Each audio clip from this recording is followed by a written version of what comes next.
Andrew Berry saying all options are on the table. Now, he did clarify, and there were a couple key things we'd have to play because he actually did clarify some things today when talking to the media. Although, just sidebar, because I've already got 3 of those. Yeah. How in the world has the NFL, and now year 80 of the Combine, I believe, and in the year 2026, not figured out how to mic up the media so that it is I had that same thought today, too.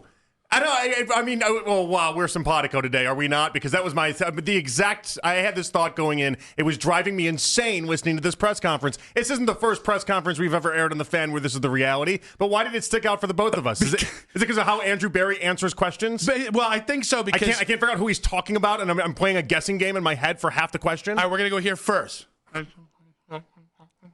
That's a great question, and I got to start by saying, it's like, whoa. We don't even know the question. And then he doesn't ever really address the player until like 20 seconds in, and then you might get to hear. I listened to the whole thing, you listened to the whole thing, and then I caught some of the quotes online, and I was like, did we listen to the same press conference? This is no shot. There's no shot at Andrew Berry. Where was this? Or the Browns, because they're at the whim of the NFL. But this is like one of the 4 biggest events in the offseason, and possibly, actually, no, it's one of the 6 biggest events on the calendar all year round. And we get... Yeah, like the character from the Peanuts was doing all the interviewing. I couldn't understand anyone's questions. I had no idea what was going on. Now, he was flexing out there, I'll tell you that much. And some of his answers, when he goes position by position across the Ravens' offensive line, that's how you knew Andrew Berry was feeling it. And then following it up with the Bears' offensive line, too, later on in with the Bears' offseason plans, like he was in his bag. We did get a Lindenbaum, though. Yeah, before we got a Linderbaum. We got a Linderbaum the second time, though, but I think he only brought it back to give us the Linderbaum. You and I need to know how to say his name right. Andrew Berry just needs to know how to call out his number and then give him a lot of money. That's true. So is it $52 million over 3 years there, Tyler? Is that the one? It seems like the Ravens are going to lock that thing down. Maybe. I'm still hopeful. And here's why. Because we've debated how aggressive will the Browns be this offseason, right? How far are they going to push it? All right? We talked about cap. We got that smooth sacks in there as we were talking cap numbers and post-June 1 cuts. Darryl Ryder was having to take a break and fan himself because he was getting all woo about it. But here's Andrew Berry. Turned into Ric Flair? I did, a little bit. There's never been a less Ric Flair person on the planet than our buddy Darryl Ryder. I am saying yes, and oh, yes. Oh, yes. But here's Andrew Berry on the Browns' aggressiveness and approach to free agency this year versus the future. I would anticipate that there's at least the chance that we would be a little bit more aggressive more aggressive than last year. But it'll be targeted and opportunistic. I think, realistically, we may be one more offseason away from being like hyper aggressive in that window. But if there's something that fits us, fits our roster, fits our timeline, then it's certainly a swing we'll take. All right. Explain that to me. Well, one, I like the idea that he has to put in relative to, and he goes, all right, we're going to be more aggressive than last year because you basically did nothing all last year. Yeah. Okay, so like there was no amount that was going to be. It's like the Guardians offseason this year, and then if Chernoff next year was like, well, we're going to be more aggressive than what we were this last offseason. It's like, yeah, no bleep. You go to Staples and you buy a pack of paper. You're going to be more aggressive than what you did this offseason. The point is, that's a little scary if you want to win a lot of games this year, in my mind.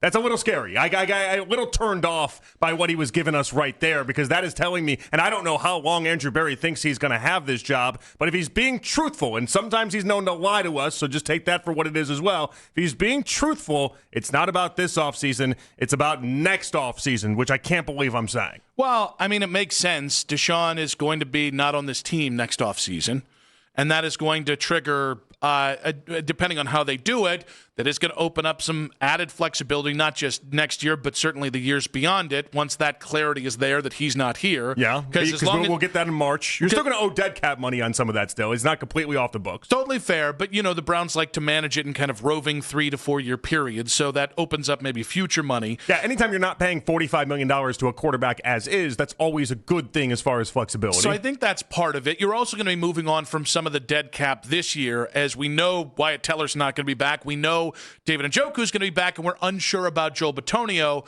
You only have so many post-June 1 designations to make. You get 2, and part of that designation is you're spreading it out over 2 years. So you would take that big lump next season, and this would be part of being aggressive next offseason. So there's a lot to this. I just think it made sense when he said it. I was like, okay, Yeah, it makes sense.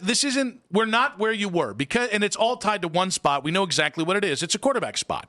Because you do not have a definitive yes at quarterback, you have the luxury of saying, all right, we're willing to be this aggressive with this player, but if it goes beyond that, we're not going to force it. And that includes every single spot, whether it's draft collateral, whether it's financial collateral, certainly trades. Like, I think they're not sitting pretty because you don't have a quarterback, and that's the number one thing you probably won't be able to fix unless Deshaun Shador or Dylan Gabriel or somebody else surprises you and becomes that guy that you need him to be. But pretty much in every other way, like, hey, Rasheed Walker, I almost call him Rasheed Wallace just because it's ingrained in my head, but Rasheed Walker, maybe at $18 million a year is something you want to do. Yeah. At $22 million a year, we don't really need to do that. Yeah, And so, same thing with Linderbaum, in fairness. Yeah, so again, they're going to be more aggressive than they were last offseason, but I'm not expecting them to go crazy is kind of the point there. And I think, from what he sounded like, and I don't take him at face value at all. I need to make that abundantly clear. He's lied to us a million times. So he's bragged about lying. This could just be, he enjoys it. Like it's a perverse game for him to go ahead and just lie to us. And so there's a part of me. Like he's Dr. Hannibal Lecter, but for football? Honestly, yes. The way that he does. Think about have a mock draft with some Chianti. Think about just about every major decision that they've had to make from the draft where he then all of a sudden it was, Travis Hunter. They're taking Travis Hunter. It's a lock. To then trade out to then take Mason Graham and do everything that way, down to who the head coach is with it being Todd Monken when everybody thought it was everybody but Todd Monken. Like, the man gets off with the idea that he just lies to us constantly. Can we just say, though, the idea that they're going to be more aggressive than last year is a good thing?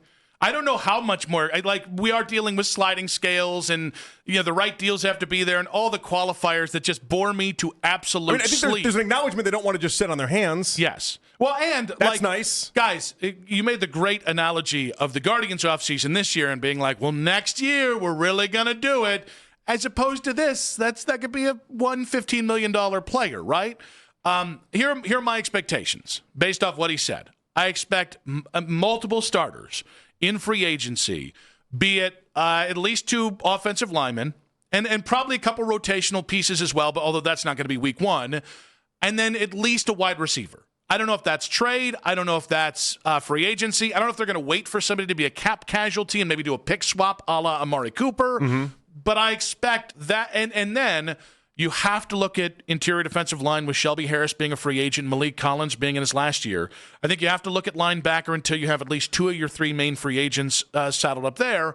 And if something shakes free that's really interesting in the secondary, I know people want to put it all on the offense. I think finding maybe a serious contributor as like another free safety option is probably more likely than adding a significant tight end threat to Harold Fannin Jr., no matter how many tight end sets they want to run, or like an Isaiah Likely, or like, let's say, a second back behind Quinshon Judkins. No, there's a lot of players that come with that. My read on it, though, is that it's just he's got the Rome wasn't built in a day approach.